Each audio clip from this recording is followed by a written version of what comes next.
Kejadian ini terjadi di bulan Juli tahun 2010. Bu Cici sudah bertahun-tahun jualan ayam goreng tepung di sebuah jalan dekat pasar. Dagangannya selalu ramai sebab ia sudah memiliki pelanggan tetap selama bertahun-tahun.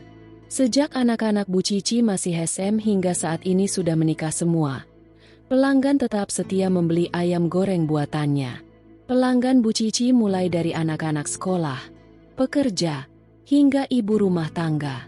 Seringkali ia juga dapat pesanan jika ada pelanggannya yang akan mengadakan hajatan. Keuntungannya memang tipis sekali, karena harga bahan bakunya, yaitu ayam, harganya naik turun setiap saat. Belum lagi harga terigu, minyak goreng, dan bahan lainnya yang belakangan ini harganya juga ikut naik. Namanya usaha, kadang naik kadang surut. Sejak musim hujan dimulai, penghasilan Bu Cici menurun. Tapi ini hal yang sudah lumrah terjadi. Bu Cici tak ambil pusing dan ia tetap semangat berdagang. Hujan turun deras sejak pagi. Hari itu ia membawa 2 kantong kresek daging ayam yang sudah dipotong dan dimarinasi dengan bumbu rahasia racikannya. Terigu yang sudah bercampur bumbu juga sudah siap di dalam baskom besar. Siap dibalurkan pada daging ayam. Setelah merapikan lapaknya dan mengelap kaca gerobak jualannya, Bu Cici mulai memanaskan minyak dalam wajan besar untuk menggoreng. Butuh waktu agak lama agar minyak panas. Sambil menunggu minyak siap, ia mulai membaluri usus ke dalam tepung terigu berbumbu tadi. Dipijatnya usus ayam itu perlahan agar tepung menempel pada usus namun tak terlalu kuat menekan agar tetap crispy dan tidak jadi bantat. Begitu seterusnya cara Bu Cici menggoreng daging ayam, sayap, hingga jeroan ayam. Semua dibaluri tepung dan air celupan beberapa kali agar tepung menempel sempurna dan tidak bantat. Namun sudah beberapa waktu berlalu, tak banyak yang beli sebab hujan terus saja turun dan tak berhenti. Menjelang malam, pelanggan Bu Cici bernama Pak Kasdi yang biasa membeli ayam goreng bersama istrinya hari itu datang lagi. Pak Kasdi membonceng anak perempuannya sebab istrinya sedang sibuk di rumah mempersiapkan acara syukuran atas motor yang baru dibeli anaknya dari hasil nabung selama bekerja di ban. Bu Cici ikut senang dibuatnya. Pak Kasdi begitu membanggakan pencapaian anaknya pada Bu Cici yang ikut senang mendengarnya. Pak Kasdi membeli 5 potong ayam goreng yang akan dibawa pulang. Segera Bu Cici menyiapkan pesanan Pak Kasdi. Selesai memberi uang, Pak Kasdi dan putrinya berlalu pergi naik motor.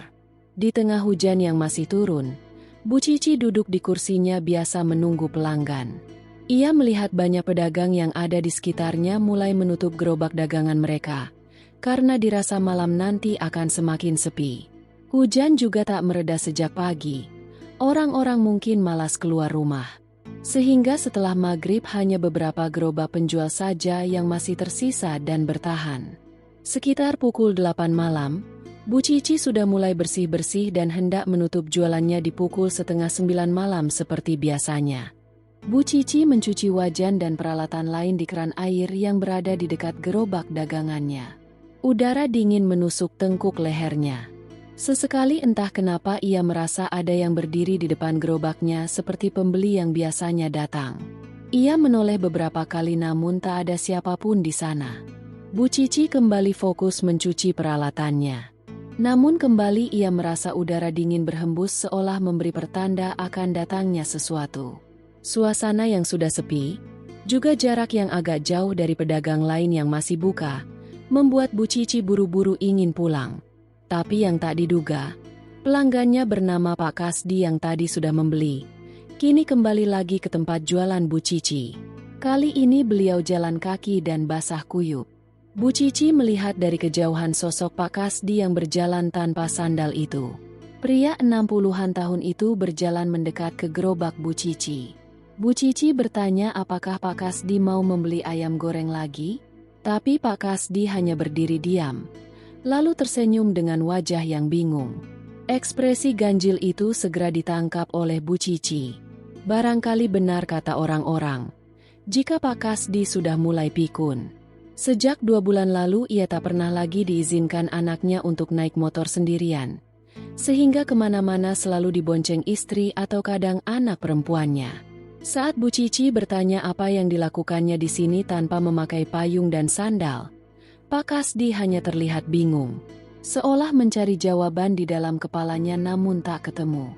Bu Cici akhirnya mempersilakan Pak Kasdi duduk sebentar di depan ruko tempatnya berjualan. Sambil Bu Cici bersiap-siap pulang, Pak Kasdi hanya terduduk dengan tatapan bingung. Beberapa kali wanita itu menanyakan apa keperluan Pak Kasdi datang lagi ke lapak jualannya, namun tak ada jawaban sama sekali. Hal itu membuat Bu Cici agak khawatir tentang kesehatan Pak Kasdi. Karena sudah larut malam, akhirnya Bu Cici berencana meminta tolong pedagang nasi goreng yang ada agak jauh dari gerobak jualannya. Ia berjalan cepat menuju tenda nasi goreng yang biasa buka sampai tengah malam.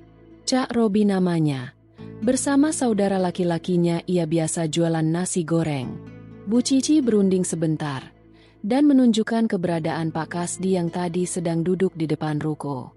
Kebetulan, Cak Robi ini mengenal Pak Kasdi sebab beliau juga pelanggan nasi goreng. Akhirnya Bu Cici dan Cak Robi mendekat pada sosok Pak Kasdi yang masih terlihat linglung dan basah kuyup. Begitu Cak Robi menepuk pundak Pak Kasdi, terasa tubuh pria tua itu begitu dingin dan janggal. Wajah Pak Kasdi yang biasa sumringah setiap bertemu orang, apalagi yang dikenalnya, kali ini terlihat diam dan kebingungan. Cak Robi coba menelepon beberapa kenalannya dan bertanya siapa yang memiliki nomor HP keluarga Pak Kasdi atau bisa membantu memulangkan Pak Kasdi, sebab beliau terlihat linglung dan tak bisa menjawab pertanyaan apapun. Namun tak ada satupun kenalan Cak Robi yang memiliki. Sementara Bu Cici terus menanyai Pak Kasdi, saudara Cak Robi memanggil dari kejauhan dan mengatakan ada pelanggan datang. Bu Cici dan Cak Robi sedang fokus pada saudara Cak Robi yang sedang bicara dari liar tenda. Namun saudara Cak Robi itu mengatakan hal aneh. Katanya, ada bapak-bapak pelanggan yang biasa minta nasi goreng dan mie goreng dicampur jadi satu porsi itu datang. Dan Cak Robi tahu siapa pelanggan yang biasa memesan menu itu. Pak Kasdi, pikir Cak Robi. Ia segera menoleh ke samping, tempat tadi Pak Kasdi berada, diikuti Bu Cici. Namun sosok itu lenyap tak berbekas. Bu Cici dan Cak Robi tertegun sebentar. Mereka saling pandang dan merasa ngeri dengan apa yang baru saja terjadi. Saat berusaha memahami situasi, saudara Cak Robi kembali memanggil dan memintanya bergegas kembali ke tenda jualan. Cak Robi yang masih diselimuti kebingungan bergegas kembali ke tenda jualannya dan ternyata pembelinya benar. Sosok Pak Kasdi sudah duduk di sana dengan wajah yang masih datar namun tubuhnya tak basah kuyup. Dengan situasi yang tegang, Cak Robi segera memasak sesuai pesanan Pak Kasdi. Setelah menerima sebungkus nasi goreng dan mie goreng, Pak Kasdi merogoh kantong saku celananya seolah mencari uang.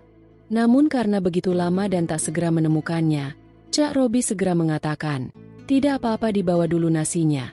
Besok Cak Robi bisa minta uangnya ke anak atau istri Pak Kasdi kalau pas beli di sini lagi seperti biasanya. Mendengar kalimat itu, Pak Kasdi perlahan bangkit dari kursi dan berjalan pergi. Sosoknya hilang dalam kegelapan. Sementara Bu Cici yang baru selesai menutup dagangannya, bergegas pulang ke rumah. Bersamaan dengan kepulangan Bu Cici, anak lelakinya juga baru pulang. Saat ditanya, larut malam begini dari mana? Bukannya biasanya pulang kerja sore? Anak Bu Cici menjawab bahwa ia baru saja pulang takziah dari rumah teman istrinya yang ada di ujung jalan sana. Ternyata menantu Bu Cici punya teman yang kerja di bank dan ayah si teman baru saja meninggal dunia secara mendadak karena serangan jantung. Sebagai teman dekat, anak dan menantu Bu Cici takziah ke sana dan baru pulang. Bu Cici bertanya siapa nama orang yang meninggal? Barangkali Bu Cici kenal, sebab rumah almarhum katanya hanya di ujung jalan sana. Ternyata namanya adalah Pak Kasdi. Setelah maghrib, Pak Kasdi kena serangan jantung dan tak tertolong. Bu Cici bak tersambar petir. Ia kaget bukan main. Kalau Pak Kasdi telah meninggal setelah maghrib, lalu siapa yang baru saja datang ke tempat jualannya? Keesokan paginya, Cak Robi menceritakan pengalamannya semalam pada Bu Cici. Ternyata nasi goreng yang semalam dibawa Pak Kasdi tergeletak di pinggir jalan dan masih utuh. Setelah mencari informasi, Cak Robi akhirnya tahu kebenaran jika Pak Kasdi semalam, selepas maghrib meninggal dunia di rumahnya. Cak Robi berharap kejadian aneh itu hanya terjadi semalam saja dan tidak terulang lagi. Begitu juga Bu Cici yang ketakutan berhari-hari sehingga tak lagi buka sampai larut malam karena takut didatangi arwah Pak Kasdi lagi. Kejadian ini menjadi pengingat bahwa hidup dan kematian hanya sekejap mata. Kadang, kenangan dan kebiasaan seseorang begitu kuat hingga masih terasa meski ia telah tiada. Bagi Bu Cici dan para pedagang lain, peristiwa malam itu bukan sekadar kisah menyeramkan, tapi juga pelajaran bahwa setiap pertemuan bisa jadi adalah yang terakhir. Maka hargailah setiap momen dan orang di sekitar kita, selagi masih ada waktu.